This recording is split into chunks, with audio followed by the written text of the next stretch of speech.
think one of the most important lessons that I have to teach, when you're married, you think, okay, I'm married, I can say anything. Really, you have to watch what you say, especially when you're married, because words once spoken can't be taken back.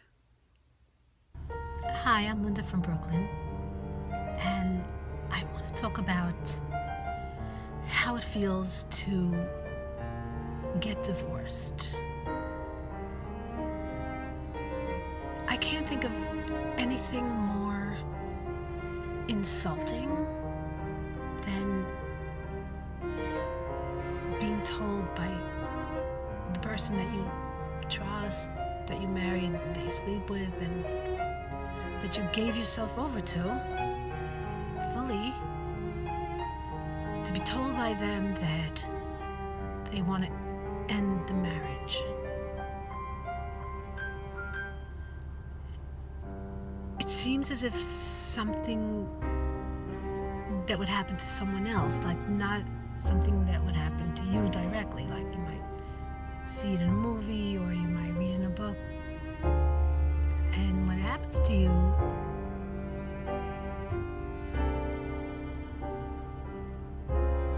it's really shattering. But that's not even the worst part. If people knew how horrific the actual procedure of getting the divorce is, the lawyers, the court, and just the pettiness, the way it just gets beyond your imagination in such a painful way, people would do much more to prevent situations where they could possibly be divorced. And when you get the divorce, you're so busy with your own pain that it's hard to even address the children when you have children, because you're very distraught. And the children suffer so much from their own perspective. And even when you're the one getting divorced, if your parents were married, you still have those parents that are married if you do. So you kind of have that secure feeling like, okay, you got divorced, but your parents are married, but your children don't. Your children now have to live this new life forever of a broken home, and it doesn't go away. It doesn't ever go away. When you live in the Jewish community, getting divorced is even more hard to live with, being a divorced person, because everything revolves around the family values, and getting married, and your children getting married, and it's all about being a family. And then when your family's broken, it's like you're like a broken family, or like a useless family. And it's noticeable because you're in the Jewish community. You have to function amongst all these people and socialize in a community where everyone is married. Everybody's, coupled off, married, and everybody knows each other. You're related to everyone. So everywhere you go, you're going to bump into the ex-relative here and the ex-relative there. So it's something that you don't really foresee. And the kids going to the other side, they go to the other side. They have a great time with their other half of their family. You're not included in that. And then as they get older, you start to realize that the kids really develop their life with the other side, and you're not a part of it. So you really are fragmented.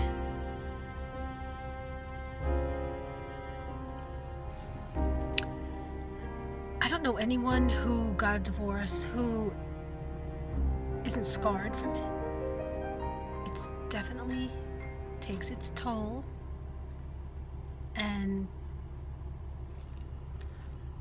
the toll that it takes is irreversible. Once you've been divorced, even if you remarry,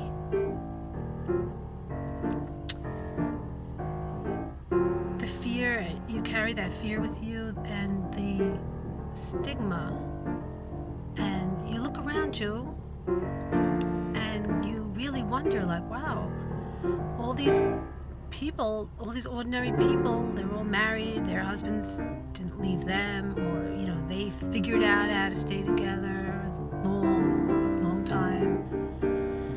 And when you remarry, you feel very victorious and grateful,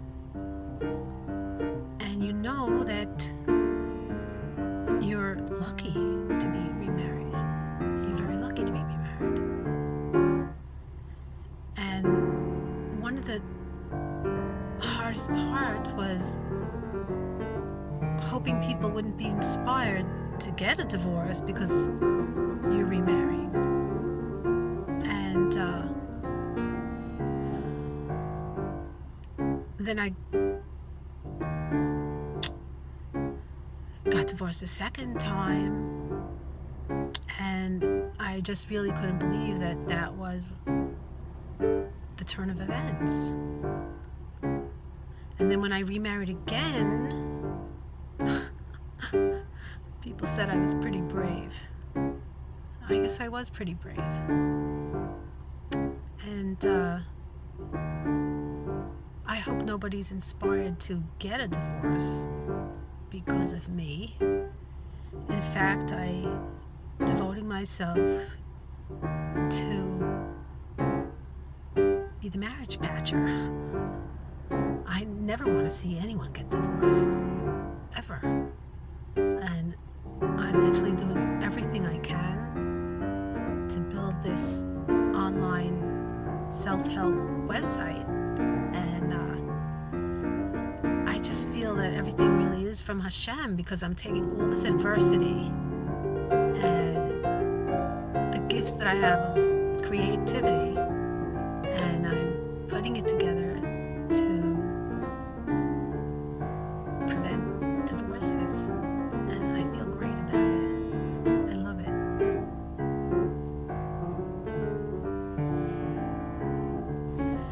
So now I want to talk about blame. A lot of times you hear a couple gets divorced, and the story comes out, either it was a mother-in-law problem, or it was a financial problem, or somebody was infidelity problem. And you could look back at those marriages